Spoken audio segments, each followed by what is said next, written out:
ইসরায়েলকে রাফা ক্রসিং ছেড়ে দেওয়ার আহ্বান প্যালেস্টাইন কর্তৃপক্ষের। আবারও খুলছে রাফা ক্রসিং, তদারকি করবে ইইউ কমিশন। গাজা টাস্ক ফোর্সে যোগদানে তুর্কির প্রস্তুতি, যাচ্ছে উদ্ধারকারী দল। দুর্নীতির মামলায় আদালতে নেতানিয়াহু, বিচারের দাবিতে সাধারণ ইসরায়েলিদের বিক্ষোভ। ইরাকে বোমা হামলায় পার্লামেন্ট নির্বাচনের প্রার্থী নিহত। মধ্যপ্রাচ্যের রাজনৈতিক, অর্থনৈতিক সহ সবশেষ খবরাখবর আপনাদের সামনে এক নজরে তুলে ধরছি আমি সামিরা বাঁধন।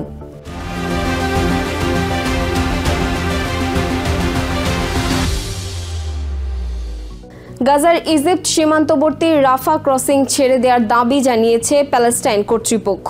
বুধবার সুইজারল্যান্ডের জেনিভায় জাতিসংঘের একটি সভায় প্যালেস্টাইনের প্রেসিডেন্ট মাহমুদ আব্বাসের বিশেষ দূত মোহাম্মদ শাতায় তিনি বলেন, ইসরায়েল স্পষ্টতই রাফা ক্রসিং দখল করে রেখেছে। এটি ইজিপ্ট ও প্যালেস্টিনিয়ানদের বিষয়, সুতরাং ইসরায়েলকে রাফা ক্রসিং ছেড়ে যেতে হবে। শাতায় বলেন, প্যালেস্টাইন কর্তৃপক্ষ রাফা পরিচালনায় প্রস্তুত, এটি সব পক্ষকে জানানো হয়েছে। গাজার রাফা ক্রসিং ইজিপ্ট ও প্যালেস্টিনিয়ানদের বিষয়। ইসরায়েল এখনও এটি অন্যায্যভাবে দখল করে রেখেছে বলে অভিযোগ করেছেন প্যালেস্টাইনের প্রেসিডেন্ট মাহমুদ আব্বাসের বিশেষ দূত মোহাম্মদ শাতায়েহ। বুধবার জেনিভায় জাতিসংঘের সংস্থা আকানুর এক সভায় তিনি বলেন, প্যালেস্টাইন কর্তৃপক্ষ রাফা পরিচালনায় প্রস্তুত এবং এটি সংশ্লিষ্ট সব পক্ষকে জানানো হয়েছে। রাফা প্যালেস্টাইন এবং ইজিপ্টের বিষয়। স্পষ্টতই ইসরায়েল রাফা দখল করেছে। 2005 সালের অ্যাক্সেস অ্যান্ড মুভমেন্ট এগ্রিমেন্ট অনুযায়ী আমরা এটি পরিচালনা করব। আমরা প্যালেস্টিনিয়ান কর্তৃপক্ষ এবং ইজিপশিয়ান পুলিশ সেখানে ছিলাম, সাথে ইউরো পুলিশও ছিল। আমরা এখন পুনরায় রাফাহ পরিচালনায় প্রস্তুতি নিয়েছি। ইউরো পুলিশের সাথে প্রতি 6 মাস পর চুক্তি নবায়নের কথা জানিয়ে মোহাম্মদ শাতাহে বলেন, অ্যাক্সেস অ্যান্ড মুভমেন্ট এগ্রিমেন্ট এখনো বৈধ এবং এটি কার্যকরের চেষ্টা চালিয়ে যাচ্ছেন বলে তিনি জানান। শেষ 6 মাসেও আমরা চুক্তি নবায়ন করেছি। এটি এখনো কার্যকর এবং বৈধ, তাই আমাদের নতুন চুক্তির প্রয়োজন নেই। চুক্তিটি বহাল আছে। আমি মনে করি চুক্তিটি কার্যকর করার জন্য সব পক্ষ একত্রিত হওয়ার চূড়ান্ত পর্যায়ে রয়েছে।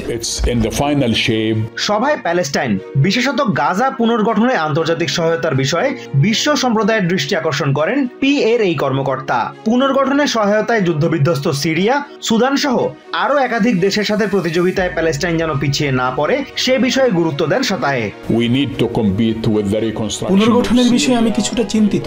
সিরিয়া, লেবানন, ইয়েমেন, সুদান সহ অনেক দেশের পুনর্গঠনের সাথে আমাদের প্রতিযোগিতা করতে হবে, কিন্তু আন্তর্জাতিক সাহায্যের পরিমাণ সীমিত। এজন্য আমরা চাই আন্তর্জাতিক দাতাগোষ্ঠী আমাদের জনগণের আশ্রয়ের জন্য উদার হবেন। জাতিসংঘের হিসাবে গাজা পুনর্গঠনে শুধুমাত্র অবকাঠামো নির্মাণের জন্যই $70 বিলিয়ন প্রয়োজন। ইসরায়েলি আগ্রাসনের 1 বছরের মাথায় বিশ্বব্যাংকের অনুমান ছিল $53 বিলিয়ন। 2 বছর পর এটি দ্বিগুণ হয়েছে বলে মনে করেন মোহাম্মদ শাতায়েহ। তবে নির্মাণ পরিকল্পনার আগে গাজায় দ্রুত পর্যাপ্ত পানি এবং বিদ্যুৎ সরবরাহের উপর গুরুত্ব আরোপ করেন তিনি। Azimur Rashid Kanak, TVN 24 news desk.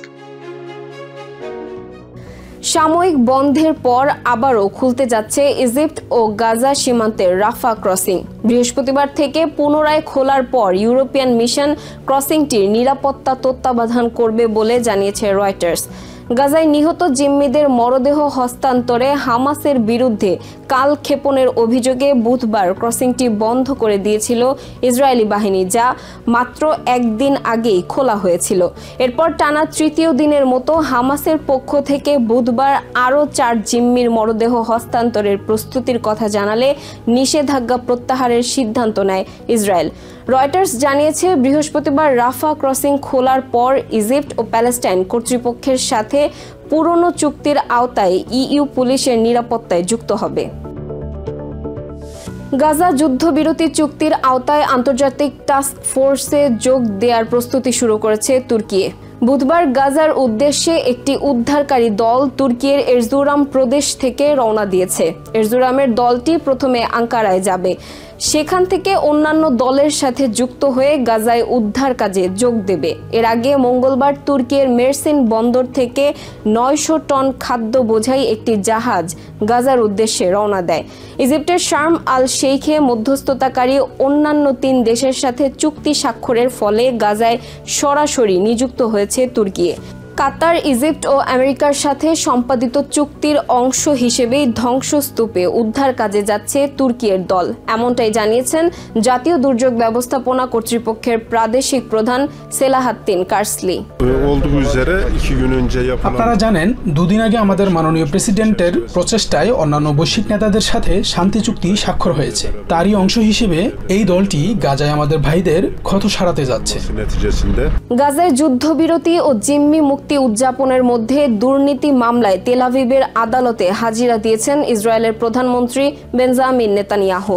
আত্মপক্ষ সমর্থনে বুধবার আদালতে সাক্ষ্য দিতে গিয়ে অসুস্থতার জন্য শুনানি সংক্ষিপ্ত করার অনুরোধ করেন তিনি। অন্যদিকে প্রধানমন্ত্রীর অপরাধের বিচারের দাবিতে আদালতের বাইরে বিক্ষোভ করেছে সাধারণ ইসরায়েলিরা। তাদের মতে কেউ আইনের ঊর্ধ্বে নয়।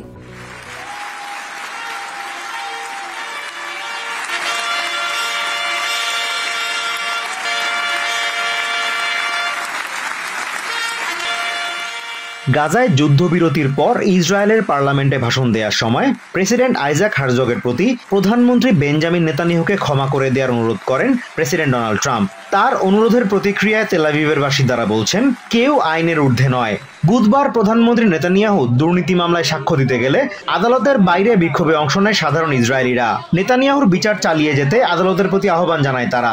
বিক্ষোভকারীদের দাবি, ইসরায়েল একটি গণতান্ত্রিক দেশ, সুতরাং প্রধানমন্ত্রীকে তার অপরাধের জন্য বিচারের মুখোমুখি হতে হবে।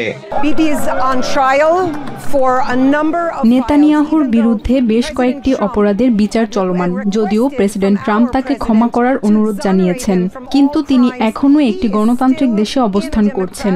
ইসরায়েল একটি গণতান্ত্রিক দেশ, তাকে অবশ্যই বিচারের মুখোমুখি হতে হবে। আমরা বিচার বিভাগের সাথে আছি। নেতানিয়াহুর বিরুদ্ধে ঘুষ কেলেঙ্কারির 6 থেকে 8টি অভিযোগ বিচারাধীন। তার বিরুদ্ধে কাতার গেট কেলেঙ্কারি সহ একাধিক দুর্নীতি মামলার বিচার চলমান রয়েছে ইসরায়েলের আদালতে। এছাড়া 2023 সালের 7 অক্টোবর ইসরায়েলে হামলার ঘটনায় তার বিরুদ্ধে তথ্য বিকৃতির অভিযোগ আনা হয়। সুতরাং নেতানিয়াহুর দায়মুক্তির কোনো সুযোগ নেই বলে মনে করেন অনেক ইসরায়েলি। বুধবার আত্মপক্ষ সমর্থনে আদালতে হাজিরা দিতে যান ইসরায়েলের প্রধানমন্ত্রী। আদালতে অসুস্থতার কথা জানিয়ে শুনানি সংক্ষিপ্ত করার অনুরোধ করেন তিনি। এ সময় লিকুদ পার্টির একজন আইন প্রণেতাকে বলতে শোনা যায়, প্রেসিডেন্ট ট্রাম্প নেতানিয়াহুকে ভালো করেই চেনেন, এজন্যই তিনি প্রেসিডেন্ট হারজগের কাছে প্রধানমন্ত্রীকে ক্ষমা করার অনুরোধ করেছেন। Azimur Rashid Kanak, TVN 24 news desk. ইরাকে বোমা হামলায় আসন্ন পার্লামেন্ট নির্বাচনের এক প্রার্থী নিহত হয়েছে। বুধবার ভোর রাতে রাজধানী বাগদাদের উত্তরের তারমিয়াহ জেলায় নিজ গাড়িতে বিস্ফোরণে সাফা আল মাশহাদানির মৃত্যু হয়। প্রাথমিক তদন্তের সূত্রে শাফাক নিউজ জানিয়েছে, মঙ্গলবার রাতে তিনি একটি রেস্টুরেন্টে জাতীয় দলের ফুটবল খেলা দেখেন। সে সময় বাইরে পার্ক করা গাড়িতে বোমা রাখা হয়। পরে গাড়িতে করে যাওয়ার সময় বিস্ফোরণের শিকার হন তিনি। এ ঘটনায় মাশহাদানির 4 সহযোগী আহত হয়েছেন। আগামী নভেম্বরে ইরাকের পার্লামেন্ট নির্বাচন অনুষ্ঠিত হবে। নির্বাচনে তিনি সুন্নি নেতৃত্বাধীন সিয়াদা জোটের প্রার্থী ছিলেন। এ ঘটনায় একটি যৌথ ফরেনসিক টাস্ক ফোর্স এবং উচ্চ স্তরের তদন্ত কমিটি গঠনের নির্দেশ দিয়েছেন দেশটির প্রধানমন্ত্রী মোহাম্মদ শিয়া আল সুদানি। এক নজরে প্রতিদিন মধ্যপ্রাচ্যের খবর জানতে চোখ রাখুন TVN 24 নিউজ নেটওয়ার্কের ইউটিউব ও ফেসবুক পেজে। নিউ ইয়র্ক থেকে সম্প্রচারিত TVN 24 টেলিভিশন বিশ্বজুড়ে বাঙালির কণ্ঠস্বর।